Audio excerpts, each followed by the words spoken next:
I believe that many times that divorce is ultimately the consequence of an act of maliciousness. Now, I'm not saying that there aren't innocent parties in divorces. There often are. But in the end of the day, divorce is the ultimate expression of, I'm going to get even with you. I'm going to make you punish. I'm going to make you pay.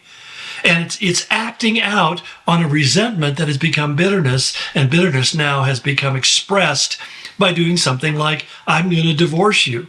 And I think what's tragic to me, I've seen it happen so many times, there is no more greater devastation to the financial welfare and the health and safety of families and children in particular than the act of divorce.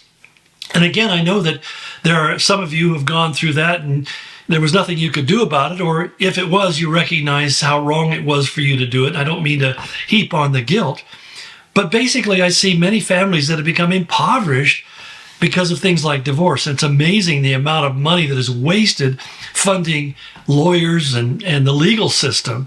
Sometimes I wonder if lawyers like the system, there's almost a collusion between them and the courts to extract as much money as they possibly can by dragging out the process on and on and on, because unfortunately our legal system is increasingly becoming something that's based upon how much money you have or how willing a lawyer is to do this on a contingency based upon some future payoff.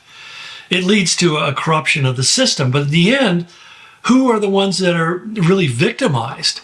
Well, the people who allowed resentment to grow in their hearts, they became bitter to the point where they had to do something to express their bitterness, and that became a malicious act.